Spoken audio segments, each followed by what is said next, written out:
بسم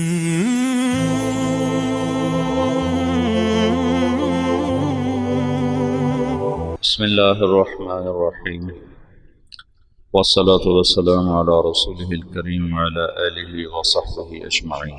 19ویں صدی میں ساری دنیا میں اسلامی سلطنت کا شیرازہ بکھر گیا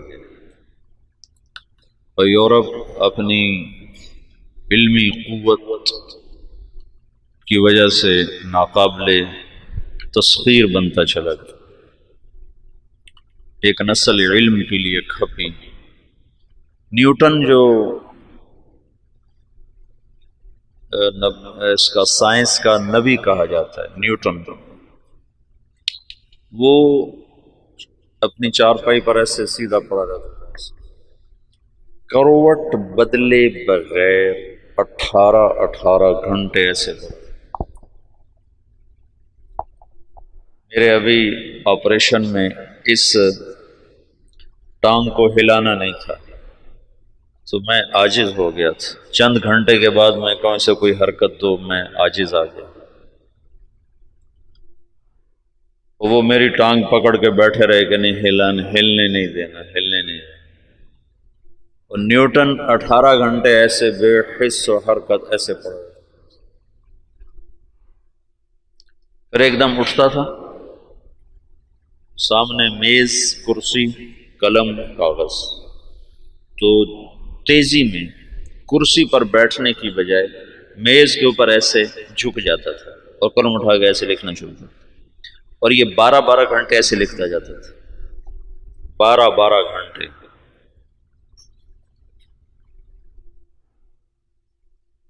جس دن اس کی شادی تھی تو اس کا دوست اس کے پاس آیا کہ شادی پہ نہیں چلنا، تو اس نے پوچھا کس کی؟ کہا تمہاری؟ کہا میری؟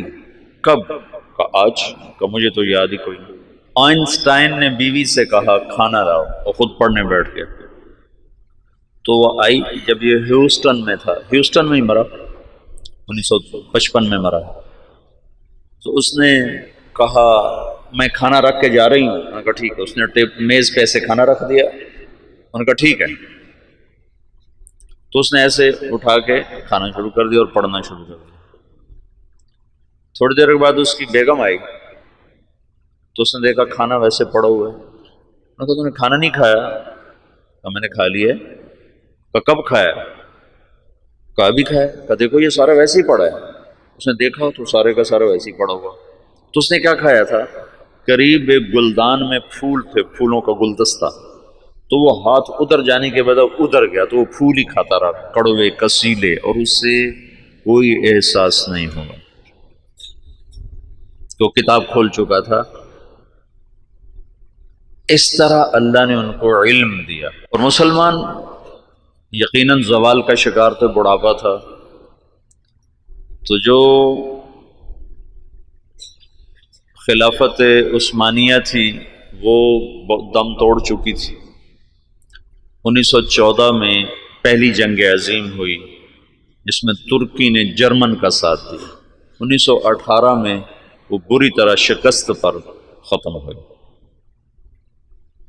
ہندوستان میں انگریز 1857 میں پوری طرح غالب آ گئے۔ رنجیت سنگھ کی حکومت تھی، انہوں نے اس کو نہیں چھیڑا۔ جب رنجیت سنگھ کے مرنے کے بعد وہ 1890 کے قریب مرا ہے، تو انہوں نے، یا اس سے پہلے کچھ، مجھے سن پورا یاد نہیں، تو انہوں نے اس کا جو بیٹا تھا کھڑک سنگھ وہ بنا، وہ بہت شراب پیتا تھا، تو شراب پیتے پیتے ہی مر گیا، اور اس میں وہ بیدار مغزی نہیں تھی رنجیت سنگھ والی۔ پھر دلیپ سنگھ تھا اس کے بعد چھوٹا سا، جب وہ حکمران بنا تو انگریزوں نے اس وقت پھر پنجاب پہ قبضہ کر، پھر سندھ بھی ان کے قبضے میں چلا گیا۔ تو یہاں ایک مستحکم برطانوی راج تھا۔ تو اس وقت دین کی بقا کے لیے کیا کیا جائے؟ پھر دفاعی رخ پر لوگ آ گئے۔ تو مولانا قاسم صاحب کے ذریعے سے 1864 میں دیوبند کی بنیاد پڑی۔ سر سید احمد خان بھی اللہ اس کی بخشش فرمائے، وہ بھی مسلمانوں کے ہمدرد تھے، وہ بھی چاہتے تھے مسلمان عزت پائیں، لیکن ان کی سوچ یہ تھی کہ یہ دنیاوی تعلیم حاصل کریں تو اس سے یہ آگے نکلیں گے۔ تو اس سوچ پر انہوں نے 1875 میں علی گڑھ میں اسکول کی بنیاد رکھی۔ یہ دونوں حضرات مولانا مملوک علی کے شاگرد ہیں دلی میں۔ 1880 میں مولانا الیاس صاحب پیدا ہو رہے ہیں۔ ان کے والد مولانا اسماعیل صاحب رحمۃ اللہ علیہ یہ صدیقی خاندان سے تھے، ان کی والدہ بھی صدیقی خاندان سے ہیں۔ یہ مظفر نگر کے تھے، والدہ کاندلہ کی تھی، یہ دوسری شادی سے تھے۔ نظام الدین میں ایک مغلوں کی عمارت بنی ہوئی ہے، 64 کھمبا اس کو کہتے ہیں، 64 کھمبا۔ اس کا جو گیٹ ہے، یہ جیسے ہمارا گیٹ چھتا ہوا ہے، آگے چھت ہے، ایسے وہ چھتا ہوا گیٹ ہے، اس کے اوپر ایک پرانی برادری سی تھی، اس میں وہ رہا کرتے تھے مولانا اسماعیل صاحب، مولانا الیاس صاحب کے والد۔ وہاں سے ہجرت کر کے آئے اور اس پرانی مسجد کو انہوں نے آباد کیا۔ یہاں وہ کیسے پہنچے؟ یہ 1876 کی بات ہے، تقریباً 76 کی بات۔ یہاں وہ کیسے پہنچے اس کا کچھ پتہ نہیں، کیسے آئے، کس جذبے کے تحت آئے، کون لے کر آیا تھا، اللہ کا غیبی نظام۔ چونکہ یہ جگہ غیر آباد تھی، یہاں مرزا الہی بخش تھا، اس کی یہ جاگیر تھی۔ مرزا الہی بخش یہ بہادر شاہ ظفر کا سمد ہی تھا، یعنی بہادر شاہ ظفر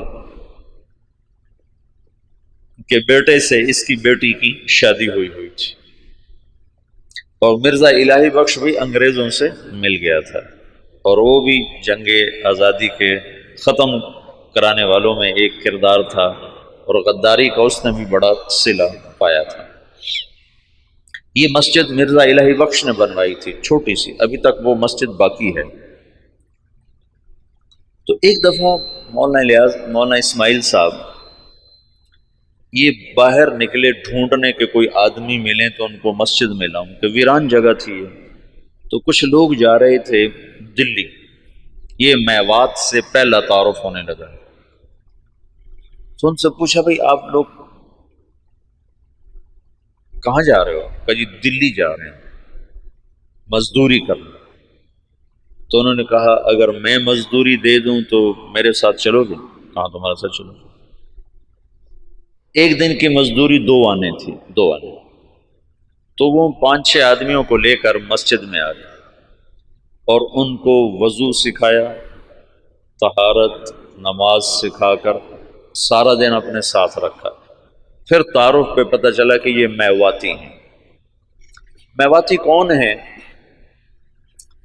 اس کے بارے میں مورخین کی رائے یہ ہے کہ یہ جو ہندوستان کی قدیم قومیں ہیں ان میں سے ہیں میواتی۔ ایک تو ہے نا آریہ نسل جو وسط ایشیا سے آئے اور انہوں نے پورے ہندوستانی خطے پر قبضہ کیا۔ آریہ نسل کے لوگ راجپوت اور جاٹ یہ کہلائے، اور ان کی اور کئی قسمیں بنی۔ جو لوگ یہاں قدیم آباد تھے ان میں سے ایک قوم میو بھی ہے، یہ ہندوستان کی قدیم آباد قوم ہے، اور یہ بہت مار دھاڑ والے اور بہت زیادہ لڑائی مار کٹائی والے، لوٹ مار ان کا پیشہ تھا، کوئی مہذب زندگی ان کی نہیں تھی۔ مولانا محمد اسماعیل صاحب رحمۃ اللہ علیہ نے سب سے پہلے ان کو اپنا گرویدہ بنایا، تو انہوں نے جا کر واپس کہا کہ آج تو بڑے آسان کام ملے، صرف اٹک بیٹک تھی، نماز اور منہ ہاتھ دھونا تھا اور دعانے مل گئے۔ بڑے سارے وہ حیران ہو گیا، بڑا اچھا کام ملا بھائی، کوئی مسئلہ ہی کوئی نہیں، نہ کوئی پتھر توڑے نہ کوئی وزن اٹھایا، اور کام ہمارا بڑا چوکھا ہو گیا۔ یہ ابتدا ہے۔ مولانا الیاس صاحب رحمۃ اللہ علیہ، یہ مولانا اسماعیل صاحب کا جو دوسرا نکاح ہے یہ 1868 میں ہوا، دوسرا نکاح۔ اور مولانا الیاس صاحب رحمۃ اللہ علیہ سے پہلے مولانا یحییٰ صاحب پیدا ہوئے، اور پہلی بیوی سے مولانا محمد صاحب تھے۔ اور 1880 کے آس پاس میں مولانا الیاس صاحب پیدا ہوئے، اور 1898 میں مولانا اسماعیل صاحب کا انتقال ہو گیا، تو ان کی جگہ ان کے بڑے بیٹے مولانا محمد صاحب یہاں بیٹھے۔ 1918 میں ان کا بھی انتقال ہو گیا۔ مولانا الیاس صاحب رحمۃ اللہ علیہ کی 1912 میں شادی ہوئی۔ 1915 میں پہلا حج کیا اپنے شیخ مولانا خلیل احمد کے ساتھ، گنگوہ میں تعلیم حاصل کی۔ 1906 میں مولانا گنگوہی کا انتقال ہوا ہے، تو ان کے ہاں سے پھر یہ دارالعلوم دیوبند میں آ گئے، وہاں تعلیم مکمل فرمائی۔ پھر 1912 میں ان کی شادی ہوئی۔ 1915 میں پہلا حج مولانا خلیل احمد صاحب کے ساتھ تشریف لے گئے۔ اس وقت یہ سہارنپور میں پڑھاتے تھے، اپنے شیخ کے ساتھ پڑھاتے تھے۔ مولانا خلیل احمد صاحب رحمۃ اللہ علیہ وہیں رہ گئے، ہجرت کر کے گئے تھے، وہ واپس نہیں آئے۔ باقی حضرات واپس آئے نہیں، اس وقت نہیں، ساتھ ہی واپس آئے، بعد میں گئے۔ تو 1918 میں مولانا محمد صاحب کا انتقال ہوا، تو مولانا الیاس صاحب رحمۃ اللہ علیہ وہاں تشریف لائے، جنازے میں شرکت فرمائی۔ تو مقامی لوگوں نے، میواتیوں نے کہا کہ اب یہ جگہ خالی ہے تو اس کو آپ آباد کریں۔ تو مولانا نے فرمایا کہ میں اپنے شیخ سے پوچھوں گا۔ تو پھر وہ تشریف لائے سہارنپور، اور مولانا خلیل احمد صاحب سے درخواست کی کہ اس طرح لوگ چاہتے ہیں، میں کیا کروں؟ تو انہوں نے یہ فرمایا تم 1 سال کی چھٹی لے کے چلے جاؤ، اگر تمہارا دل لگے تو وہاں رہ جانا، نہ لگے تو پھر واپس آ جانا، مدرسہ سے تمہارا رابطہ نہ ختم ہو، چھٹی لے لو۔ وہ چھٹی کی جو درخواست لکھی تھی نا، وہ پرانے سہارنپور کے مدرسہ میں ابھی بھی محفوظ پڑی ہوئی۔ 1918 میں مولانا الیاس صاحب تشریف لائے نظام الدین۔ ابھی تبلیغ نام کی کوئی شے ان کے ذہن پر کوئی نہیں۔ 1918 میں شدھی کی تحریک چل پڑی۔ شدھی کیا تھی کہ ہندوؤں نے یہ تحریک چلائی کہ مسلمانوں کو ہندو بناؤ، اور بنیاد انہوں نے یہ اٹھائی کہ مسلمان تو باہر سے آئے، ہم تم ایک قوم ہیں، اوپر جا کر ہم سب کے رشتے ایک ہیں، تو یہ باہر سے مسلمان کون تھے جنہوں نے آ کر ہمارا مذہب بگاڑ دیا، لہٰذا ہم سب کو ایک ہونا چاہیے۔ یہ تحریک بڑے زور سے چلی، تو مولانا الیاس صاحب رحمۃ اللہ علیہ اس پر بڑے پریشان ہوئے کہ اس کا میں کیا حل کروں۔ تو انہوں نے جاتے ہی میوات میں مدارس کی بہتات، چھوٹے چھوٹے مکتب، اور اس میں اپنا سب کچھ لگایا، بیوی کا زیور بھی لگا دیا، سینکڑوں چھوٹے چھوٹے مکتب میوات میں کھولے۔ ایک دفعہ میوات میں گئے ہوئے تھے مریدوں کے پاس، تو ایک نوجوان آیا، ہاتھ میں کڑا، بڑی بڑی مونچھیں، داڑھی صاف۔ کسی نے کہا یہ آپ کے مدرسے سے فارغ التحصیل حافظ قرآن ہے۔ کہنے کہ حافظ، اس کا یہ حلیہ کیوں ہے؟ کہ یہ ماحول کی وجہ سے۔ تو یہ پہلی چوٹ لگی، اور دل میں خیال آیا جب تک تمام طبقات میں دین نہیں آتا تو چند طبقوں میں دین کا لانا یا چند طبقات میں دین کا آنا یہ نہ کافی ہے، نہ یہ ذریعہ نجات ہے، پوری امت کا مسئلہ ہے۔ تو مدرسوں سے ایک دم دل بجھ گیا، دل ہٹ گیا، بند نہیں کیے لیکن طبیعت بند ہو گئی، دل ہٹ گیا۔ اور واعظین اس زمانے میں شدھی کی تحریک کے ٹکر میں علماء نے وعاظ کو بھیجنا شروع کیا تھا کہ مختلف شہروں میں جا کر، دیہاتوں میں جا کر تبلیغ کرو۔ تو مولانا الیاس صاحب نے بھی اپنے واعظ بھیجنے شروع کیے، لیکن وہ جاتے تھے جہاں تک سڑک ہوتی تھی، جہاں سڑک نہیں ہوتی تھی وہاں نہیں جاتے تھے، یا جہاں کوئی آسائش نہیں ہوتی تھی وہاں نہیں جاتے تھے۔ پھر طبیعت اس سے بھی ہٹ گئی، پھر خانقاہی سلسلہ شروع کیا، اور نظام الدین میں بیعت کا سلسلہ، اس سے پہلے بیعت نہیں فرماتے تھے، پھر بیعت کا سلسلہ شروع کیا۔ تو بہت جلدی مریدوں میں ترقی ہونے لگی، اور مریدوں کا اضافہ بھی، اور مریدوں کے تزکیہ کے حالات بھی بڑے اچھے۔ لیکن کچھ عرصے کے بعد خیال آیا کہ کتنے لوگ میرے مرید ہو جائیں گے، لاکھ 2 لاکھ، تو عامت الناس کا کیا کروں؟ ابھی اللہ تعالیٰ فطرت خود ہی کرتی ہے لالے کے حنا بندی، پھول کو سرخی کوئی نہیں پہناتا، اللہ ہی اسے سرخ کرتا ہے۔ تو طبیعت ہٹتی گئی، مدرسوں سے ہٹ گئی، خانقاہ سے ہٹ گئی کہ خانقاہ بھی ایک جزئی کام ہے، مدرسہ بھی ایک جزئی کام ہے، اور واعظ تقریر بھی ایک، پیسے دو تو جاتے ہیں، پیسے نہ دو تو جاتے نہیں۔ تو بے قراری بڑھتی گئی اور کوئی حل نظر نہیں آیا۔ تو 1926 میں، اس سے قبل مولانا خلیل صاحب وہ ہجرت کر کے اور تشریف لے گئے، مدینہ منتقل ہو گئے تھے۔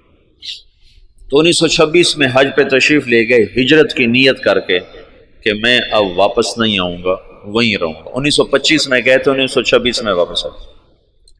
یہ نیت کر لی تھی کہ اب میں واپس نہیں آؤں گا، ادھر ہی رہوں گا۔ جب یہ مکہ پہنچے تو ان کو خواب میں اللہ کے رسول کی زیارت ہوئی، تو انہوں نے پوچھا یا رسول اللہ، میں امت کی بہتری کے لیے کیا کروں، امت کی ہدایت کے لیے کیا کروں؟ تو اللہ کے رسول نے فرمایا جیسے میں نے مکے میں کام کیا تھا تم ویسے کام کرو۔ انہوں نے آگے عرض کی مجھے تو پتہ نہیں مکے میں آپ نے کیسے کام کیا تھا، تو اللہ کے نبی نے فرمایا مکی صورتوں میں غور کرو، اللہ تمہیں سکھائے گا۔ یہ مکہ میں ہے۔ پھر مدینہ پہنچے تو وہاں پھر اللہ کے رسول کی زیارت، تو آپ نے ارشاد فرمایا اللہ تم سے کام لے گا، تم واپس جاؤ، واپس اور میرے پاس آؤ۔ تو انہوں نے مولانا خلیل احمد صاحب سے یہ خواب ذکر کیا، وہ وہیں منتقل ہو گئے تھے۔ انہوں نے حضرت مدنی رحمت اللہ علیہ کو، مدنی کیوں کہتے ہیں، حسین احمد مدنی، یہ اپنے والد، ان کے والد اپنے پورے خاندان سمیت مدینہ ہجرت کر گئے تھے، پھر ان کا سارا خاندان مدینے میں آباد رہا، یہ بھی مدینہ میں رہے، پھر ہندوستان کے حالات کو دیکھ کر دوبارہ واپس آ گئے تھے، اور یہ کہا تھا کہ میں مسلمانوں کو تنہا نہیں چھوڑ سکتا، میں مدینے میں رہوں اور مسلمان مشقت میں ہوں۔ تو مدینے کا قیام قربان کیا تھا اور واپس تشریف لے آئے ہندوستان۔ یہاں اللہ نے ان سے بہت بڑا کام لیا، تو اس لیے ان کو مدنی کہتے ہیں۔ تو ان کے بھائی تھے سید احمد، وہ وہاں پہلے انہوں نے اتنا فقر دیکھا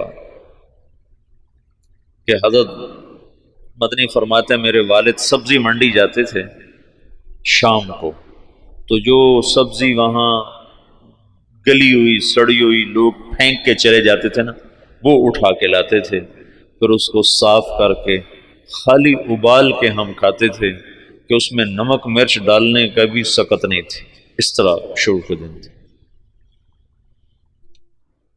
لیکن سید احمد کو اللہ نے صلاحیتیں دیں، انہوں نے شاہ عبدالعزیز سے پتہ نہیں کیسے تعلق بنایا، وہ الگ داستان ہے۔ ان کے بیٹے سید حبیب نے اس سے بھی آگے، اب ان کی نسل وہاں اربوں پتی، بڑے بڑے ان کے محل ہیں، یہ تمہارے حسنین کو 4 گنا کریں تو تب ان کا محل بنتا ہے، اس سے بھی 4 گنا بڑی 4 دیواری ہے جس میں وہ رہ رہے ہیں، احد کے قریب ان کے محلات ہیں۔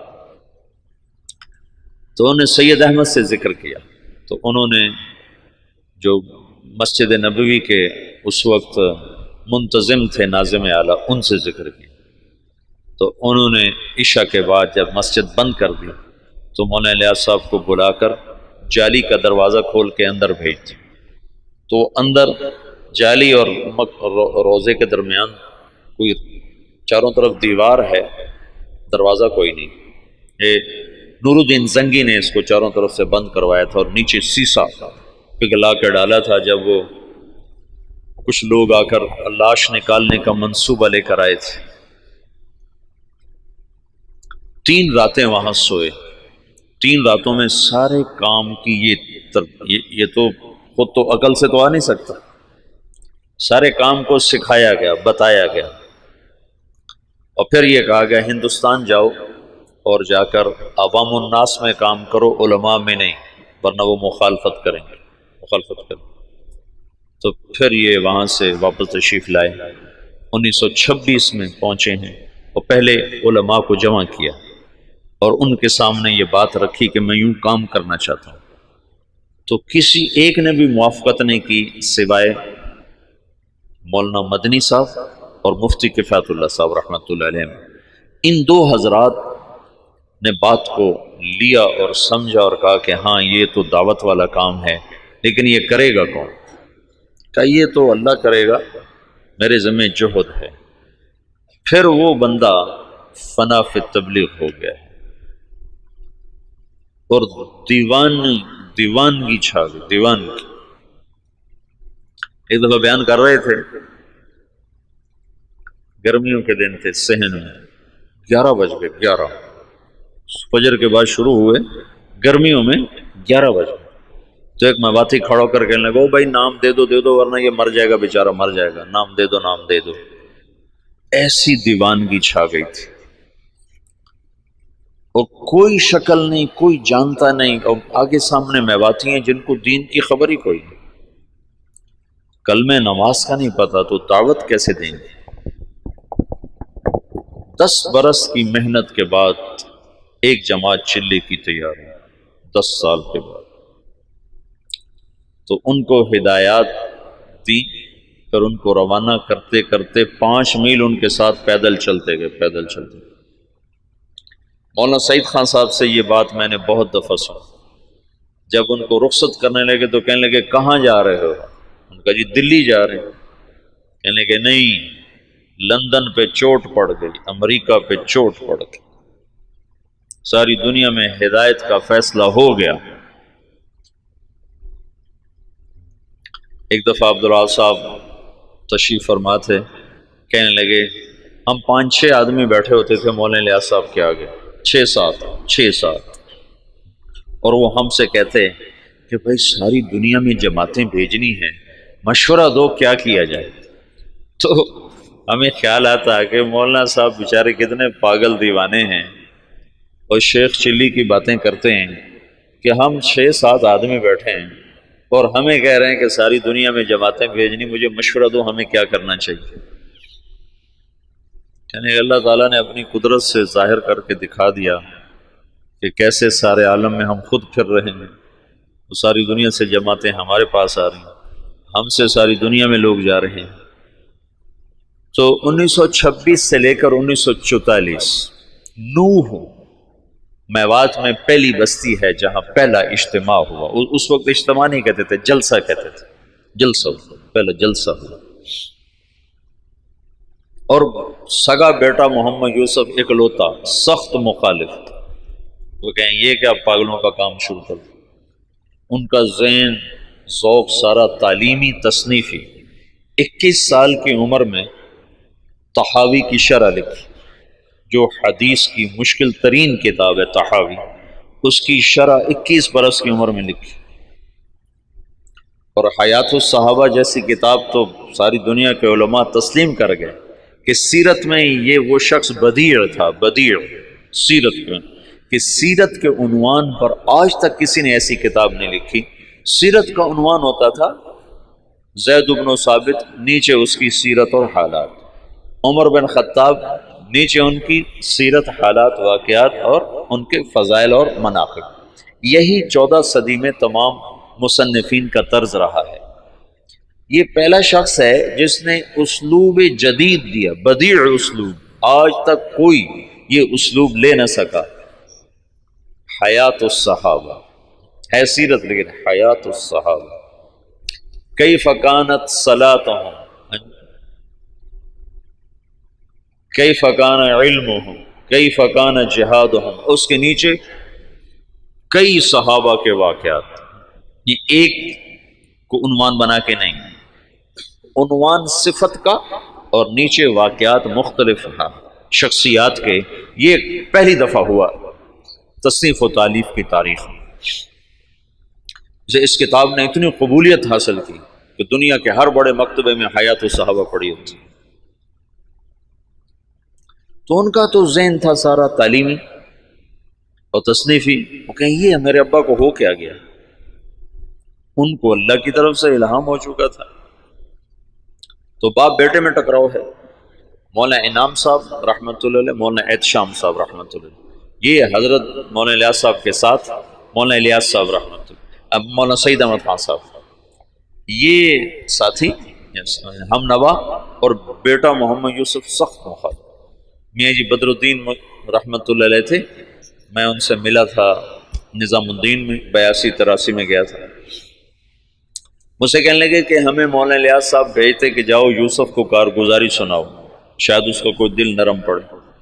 تو جب ہم جاتے تو اپنے لکھنے پڑھنے میں لگے ہوتے تھے، تو ہمیں دیکھتے ہی کہتے مجھے پتہ چل گیا تمہیں بوڑھے نے بھیجا ہے کہ جاؤ اس کو کارگزاریاں سناؤ، بھاگ جاؤ، میرے پاس کوئی وقت نہیں تمہاری فضولیات سننے کے لیے۔ کہ ہمیں بھگا دیتا تھا مولوی حسین، کہتا تھا مجھے پتہ ہے تمہیں بڈھے نے بھیجا ہے کہ جاؤ اسے کہانیاں سناؤ، میں نہیں آتا تمہاری کہانیوں۔ تو بیٹا ایسے مخالف تھا۔ اور علماء عوام خواص بھول چکے تھے کہ دعوت فرض منصبی ہے۔ وَكَذَلِكَ جَعَلْنَاكُمْ أُمَّةً وَسَطًا لِتَكُونُوا شُهَدَاءَ عَلَى النَّاسِ۔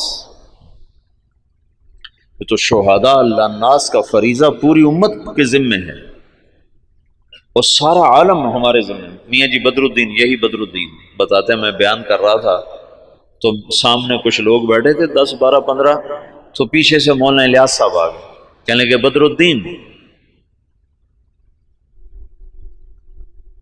کن میں بیان کر رہے ہو، کن کو سنا رہے ہو، کن کو سنا رہے ہو؟ کہا جی ان کو سنا رہا ہوں، اور جو سامنے بیٹھے ان کو سنا رہا ہوں۔ تیرا بھلا ہو جائے، اونٹ کی نیت کر، اونٹ، اونٹ میواتی زبان میں آخری کنارے کو کہتے ہیں، آخری کنارہ، کہ دنیا کے آخری کنارے کی نیت کر کہ میں یہ بات دنیا کے آخری انسان تک کو سنا رہا ہوں، ایسے وہ نیت کرواتے تھے۔ اپنی زندگی میں 2 کمرے بنائے تھے مسجد میں داخل ہو کر، جنوب کی طرف، اوپر ان میں کھڑکیاں، کھلی کھلی دروازے، اور یہ فرمایا کہ یہاں غیر ملکی مہمان جب آئیں گے تو ان کو تم نے یہاں ٹھہرانا ہے۔ تو وہ بیچارے ان کے مرید حیران ہوتے کہ ادھر مقامی کوئی نہیں آتا تو غیر ملکی کہاں سے آئیں؟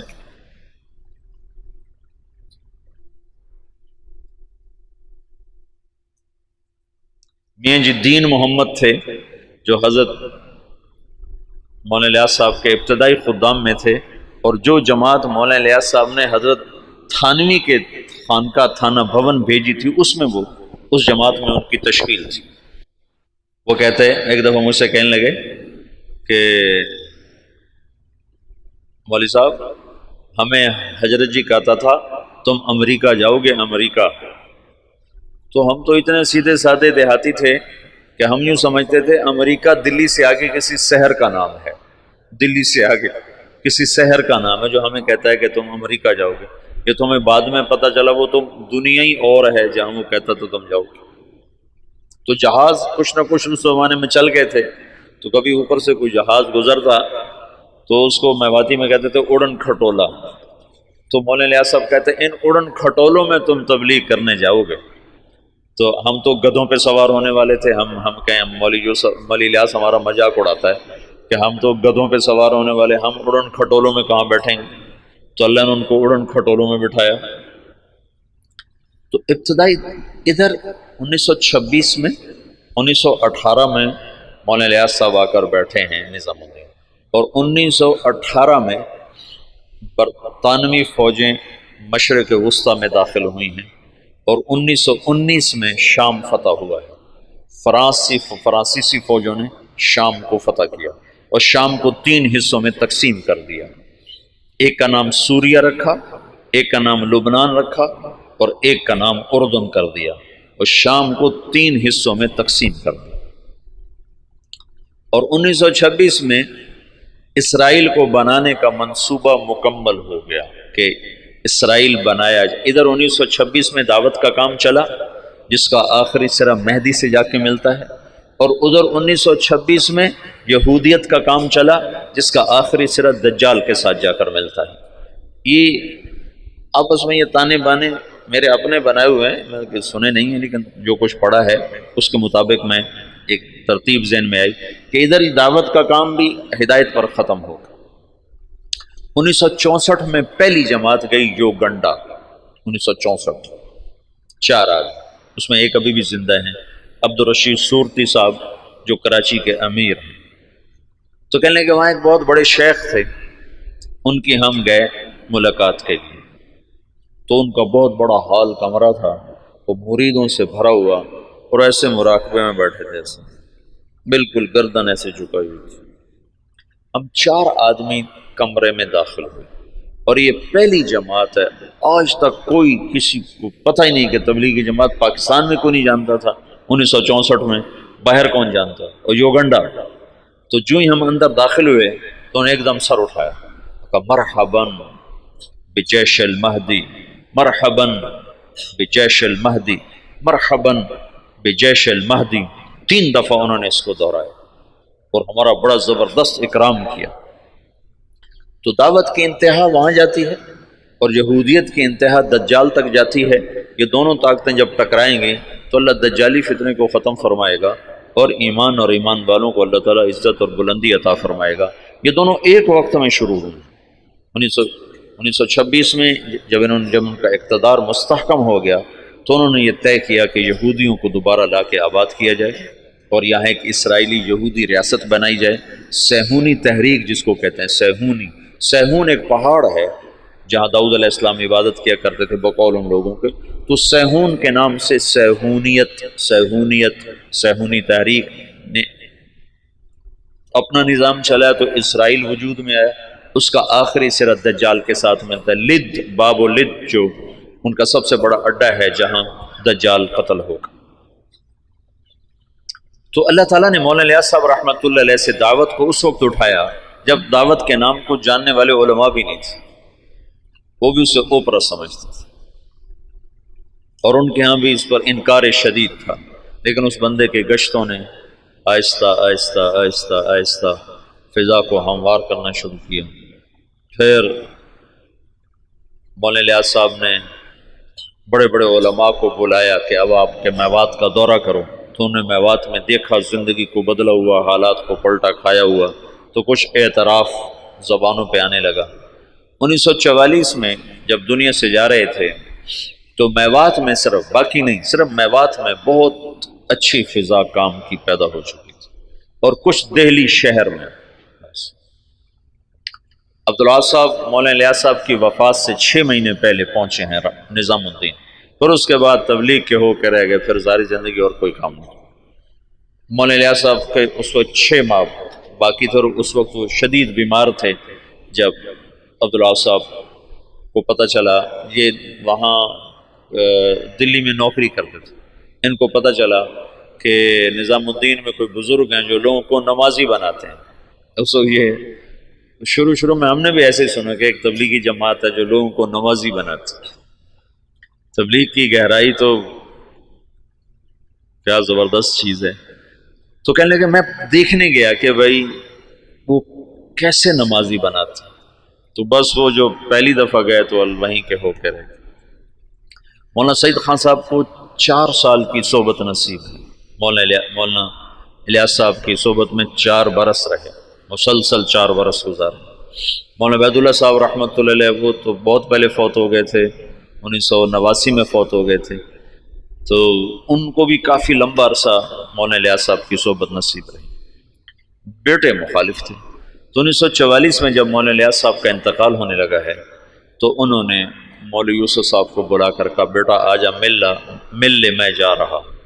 وہ جو سینے سے لگایا اس میں نسبت اللہ نے منتقل فرما دی، اور مولانا یوسف صاحب نے فرمایا اپنے باپ کے مرنے سے 1 دن پہلے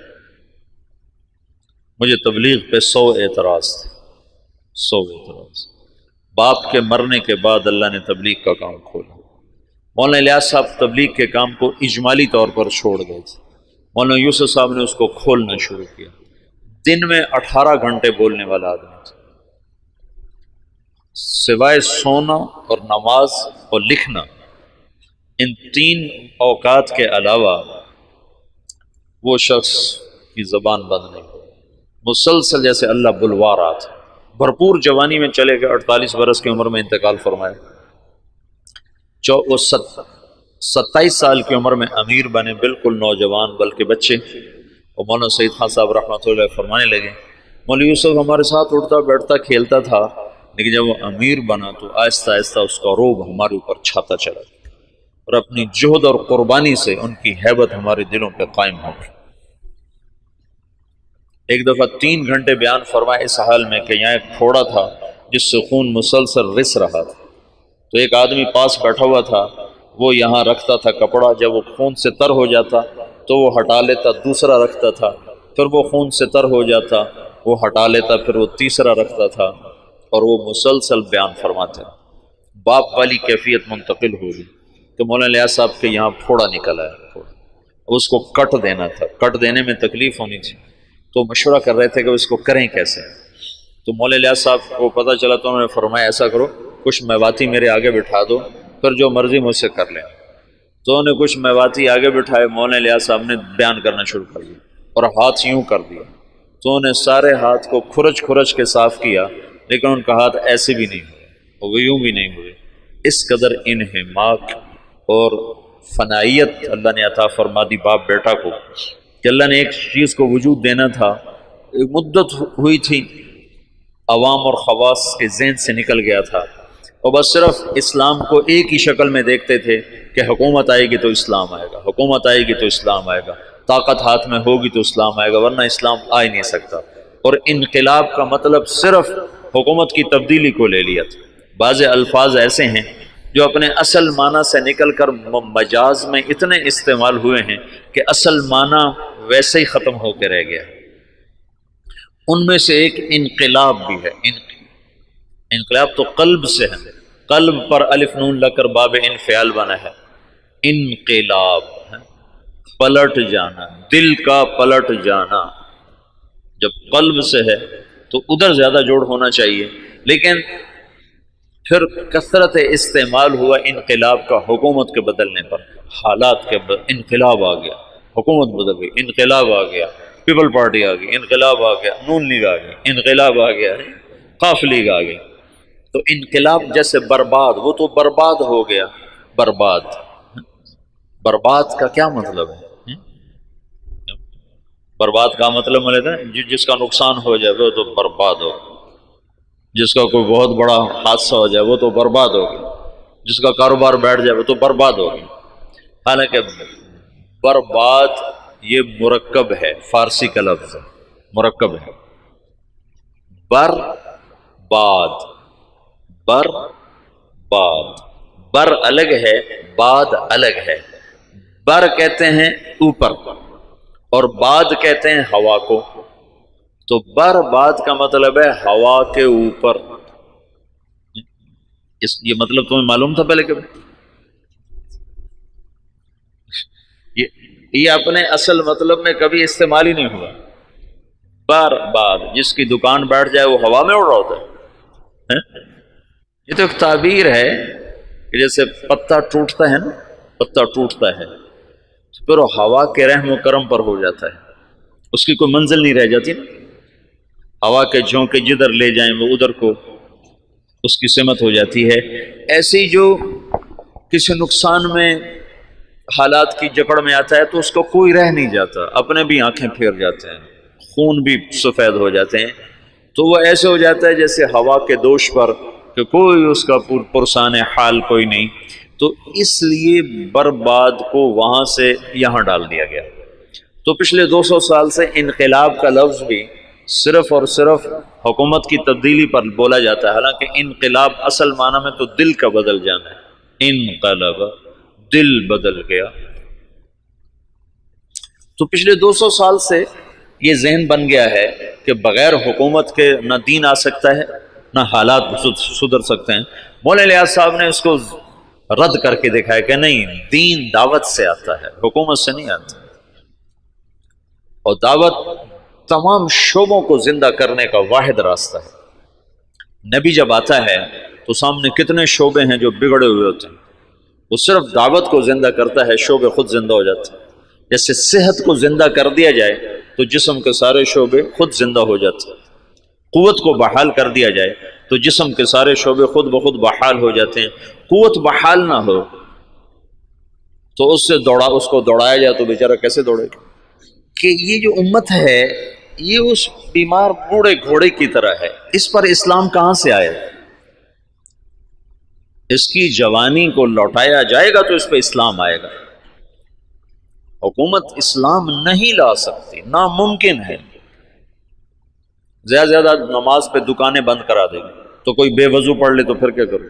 میرے اپنے اسکول کا واقعہ نہیں تو میں سناتا ہوں، جب میں سنٹر ماڈل اسکول میں تھا تو خود میں نے بے وضو نمازیں پڑھی۔ طالب صاحب، سردیوں کا زمانہ، وضو کیڑا کرے، اللہ اکبر، طالب صاحب کی نماز، تو وہ عشاء کی نماز ہو رہی تھی اور میرے کمرے، میرے برابر میں اس کا بستر تھا، جاوید نذیر اس لڑکے کا نام تھا، یہ مرید کے اچھے زمیندار گھر کا تھا۔ تو اس میرے پاس آ کر کھڑا ہوا اور اس نے آ کر 4 رکعت نماز عشاء کی نیت باندھی، 4 رکعت نماز عشاء واسطے طالب حسین دے، اللہ اکبر۔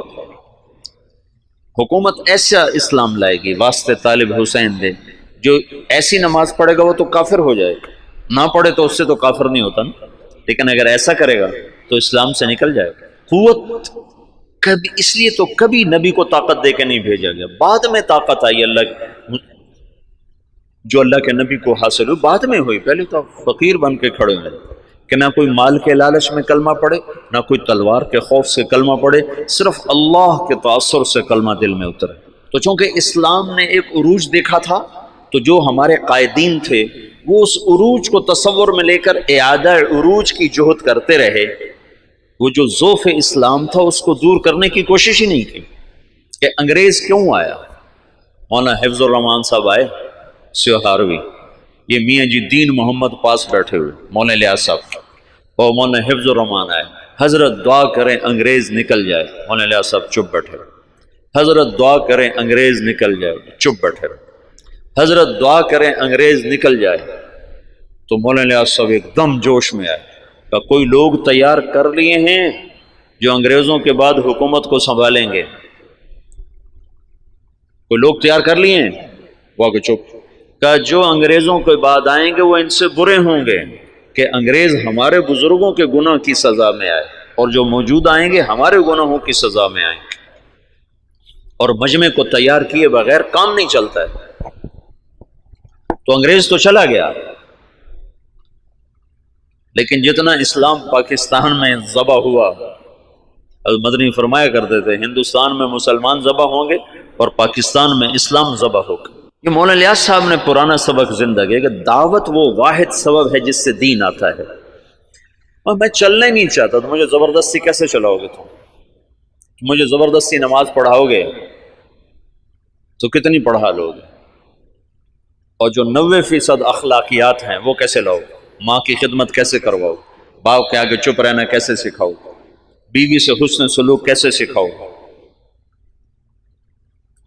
وفاداری کیسے سکھاؤ گے؟ رات کو اللہ کے سامنے رونا کہاں سے لاؤ گے؟ جب تم زانی کو کوڑے مارو گے، شادی شدہ کو سنسار کرو گے اور بازار بند کرا دو گے، ٹھیک ہے ہو گئے بند، لیکن نماز کس کو پڑھاؤ گے؟ مجھے مدینہ میں ایک نوجوان ملا دیرہ غازی خان کا، کہنے لگا 10 سال سے مدینے میں بغیر وضو کے نماز پڑھی، 10 سال کہ یہ تو میں نے تمہاری کیسٹیں سنی تو مجھے ہدایت ملی ہے، تو میری بخشش ہو جائے گی، میری بخشش ہو جائے گی؟ تو 10 سال مدینے میں بغیر وضو کے نماز پڑھی۔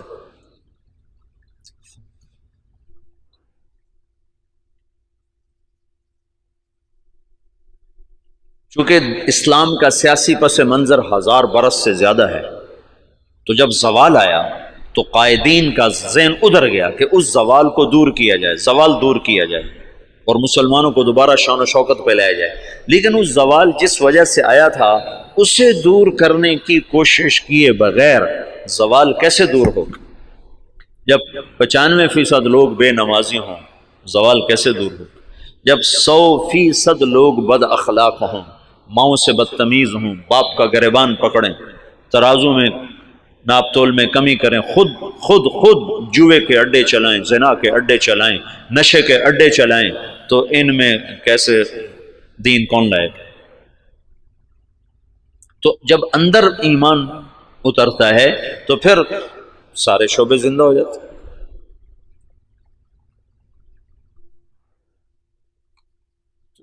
مولانا الیاس صاحب کے ذریعے سے پرانا سبق زندہ ہوا کہ دعوت وہ سبب ہے جس کے ذریعے سے اللہ نے ہر دور کے باطل کو توڑا، ہر دور کے باطل کو توڑا۔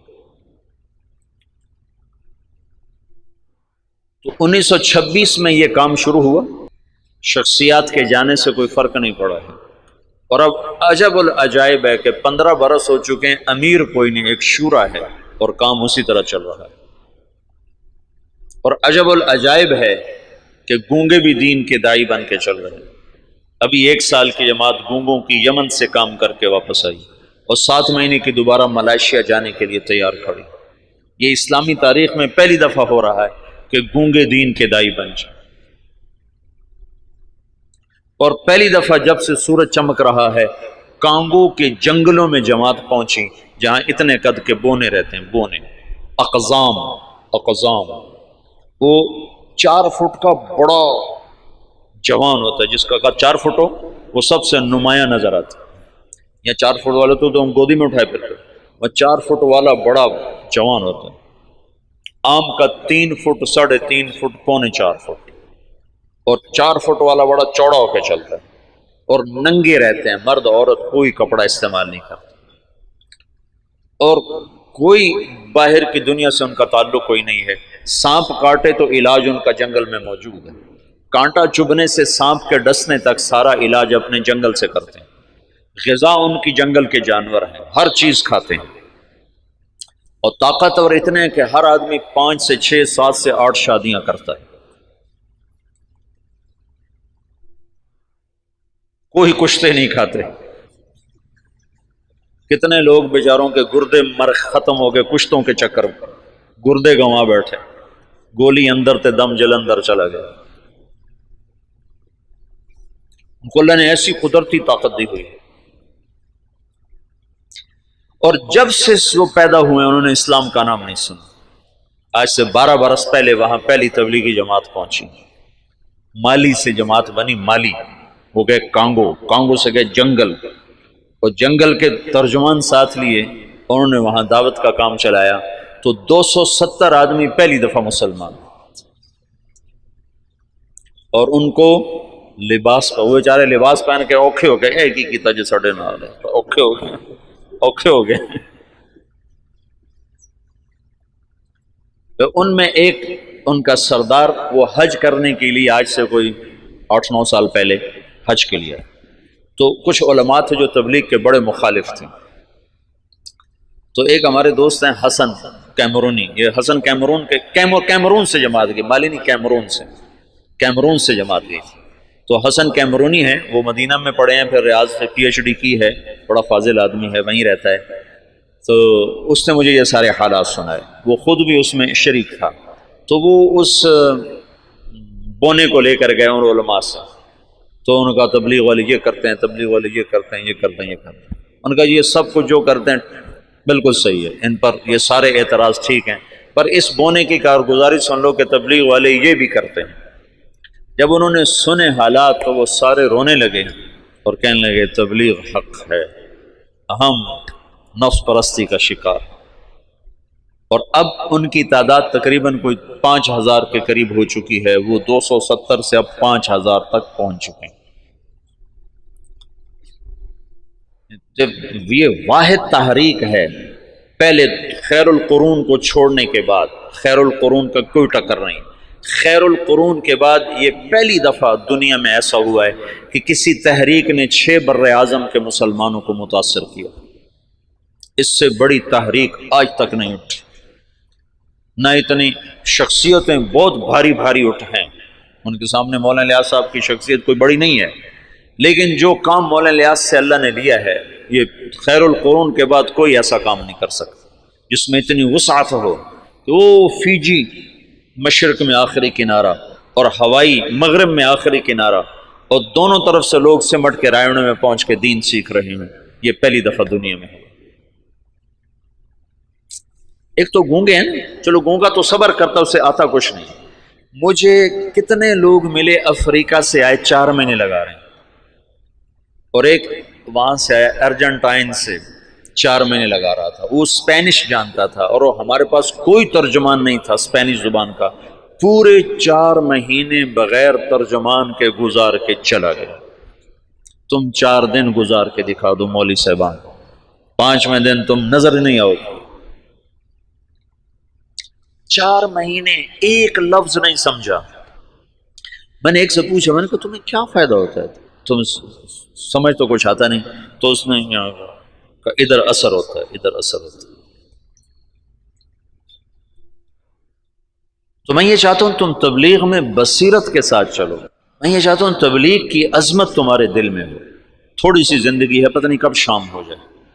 میں تو موت کا ایک جھٹکا کھا چکا ہوں، دیکھ چکا ہوں کہ کتنی ناپائیدار زندگی ہے اور کتنی بے ثبات یہ دنیا ہے، اور کتنا دھوکے کا یہ جہان ہے، کہ پتہ بھی نہیں چلتا اور وہ کیا۔ تو تھوڑی زندگی میں وہ کام کرو جس کا نفع تمہیں زیادہ ملے، جس کی واپسی تمہیں زیادہ ملے۔ تو تبلیغ کے سوا اس وقت کوئی میدان عمل میں ایسا عمل نہیں جس میں لگنے سے تم سارے عالم پر اثر انداز ہو جاؤ، ساری دنیا کے انسانوں تک تمہاری محنت کا اثر پہنچا۔ جبوتی جیسے غریب ملک میں آگے بھی اس سے بھی غریب علاقہ تھا تجرو، جہاں کشتی ڈوبی تھی، اس جنگل میں اجتماع ہوا، 3-4 ہزار کا مجمع جنگل میں جمع تھا۔ یا کتنے بڑے بڑے اشتہار لگتے ہیں، 300-400 سے زیادہ آدمی اکٹھا نہیں ہوتے۔ وہ جنگل، ایک نکر اور ایک بنیان، یہ ان کا لباس تھا۔ 24 گھنٹے میں ایک وقت کھانا کھاتے۔ یہ جماعتیں جب جاتی ہیں نا تو ان کو دیکھ کے بڑے حیران، اچھا تم سارا دن کھاتے ہو، دن میں 3 دفعہ کھاتے ہو، 3 دفعہ کھاتے ہو۔ ان کو حیران ہو کر کہتے ہیں اتنا کھاتے ہو تم، بیمار نہیں ہوتے؟ بیمار تو ہوئے پڑے۔ غربت انتہا درجہ۔ میں ایسے ساحل سمندر پر تھا، میں ایسے گیا دیکھنے، تو سب کے وہ عصر کے بعد چائے پی رہے ہیں، چائے۔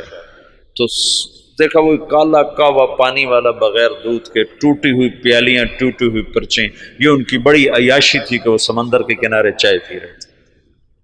نکر بنیان یہ ان کا لباس۔ وہاں تبلیغ پہنچ گئی، کوئی جانتا نہیں محمد الیاس کون ہے، کوئی جانتا ہی نہیں محمد یوسف کون ہے، انعام الحسن کون ہے، عبد الوہاب کون ہے، محمد سعد کون ہے، لیکن تبلیغ وہ ایسے کر رہے ہیں کہ جیسے رائمنڈ میں ہو رہی ہے، جیسے پاکستان میں ہو رہے ہیں۔ خود جبوتی والے ان کی زبان نہیں سمجھتے، وہ اور زبان، پہاڑ کی کوئی جنگلی زبان بولتے۔ تو تبلیغ کے معجزات اب نظر آتے ہیں، نظر، یعنی تبلیغ کی کرامت وہ نہیں جو چھپی ہوئی ہے، نظر آتی ہے۔